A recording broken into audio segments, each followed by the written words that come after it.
Hi guys, welcome to another episode of the Beautiful You Show. I'm coming to you today to share a review of an audiobook that I just recently finished reading.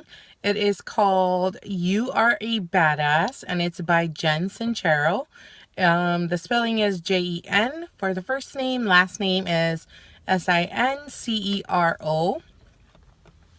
And this particular audiobook is a book on CD that I listen to in my car while I'm driving, while I'm doing errands. You can also get the audiobook from the iTunes store, and I think you can get it on Amazon. Sorry, I'm not too familiar with Amazon, but I definitely know it's in the iTunes store. Anyway, this book is, let me double check, 5 CDs, and it's 6 hours long.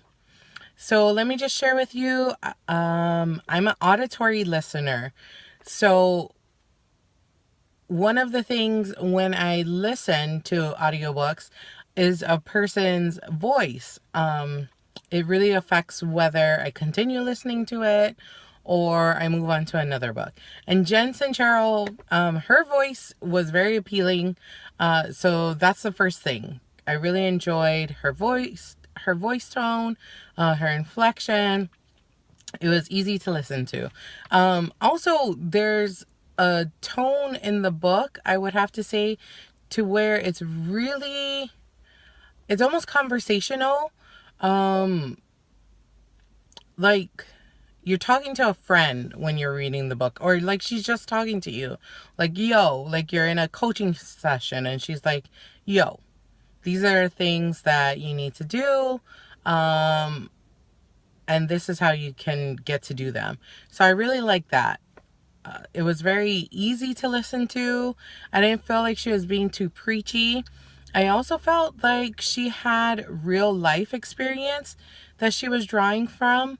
And so her life experience made it more appealing in the sense where she's a real person, that she's experienced some things that maybe you might have experienced or you could experience. So it didn't make it feel like she was telling you things that were out of your reach or you had to be extraordinary to achieve the things that she achieved. And so some of the things she talked about is loving yourself.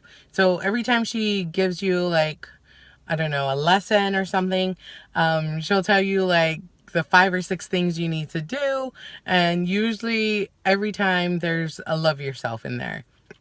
So I really like that because that's pretty much the message throughout the whole book.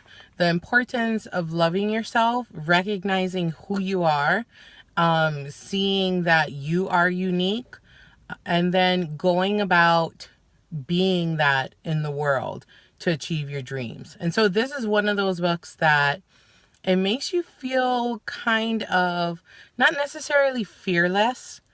So fearless for me is not the absence of fear. Fearless for me means still having fear, but taking steps to achieve whatever you want to achieve. Still acknowledging the fear and still taking steps to do what makes your heart sing.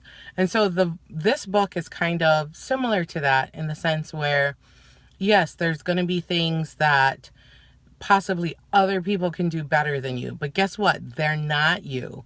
And if you keep comparing yourself to them, or if you keep doubting yourself, yes, you're not going to accomplish these things. But there's so many lessons in this book. I really appreciated it. I like that it seemed attainable. It wasn't like you had to change everything about yourself. In fact, it was just little changes. Sometimes you have to get still. She talked about yoga. Sometimes you have to just work on being more present, being more focused, asking yourself what you really want, and being able to say, this is what I want, and this is what I'm willing to do for it. It is a book I would recommend for anybody. The title kind of itself makes you feel empowered.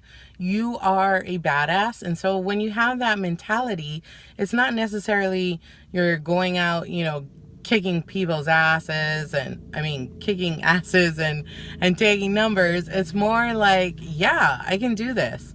If not me, or more so, why not me? And I think that's a great thing to feel when you read a book. Why not you? There are people that are going to be smarter. There are people that are going to look better, be healthier, have more talent, but they're still not you. And you have a contribution to this world that nobody else is going to have. You have a perspective to this world that nobody else is going to have.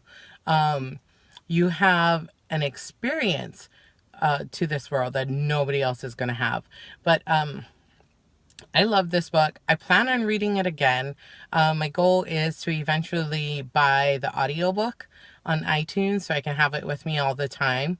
But yeah. Oh, another thing that she really does in this book, which parlays into her other book that she wrote. I think it's called You Are a Badass with Money. I think that's what it's called. That's on my list to read.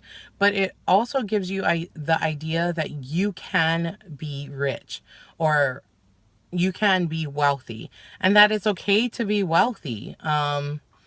You don't have to be a martyr about it. It's okay to be wealthy.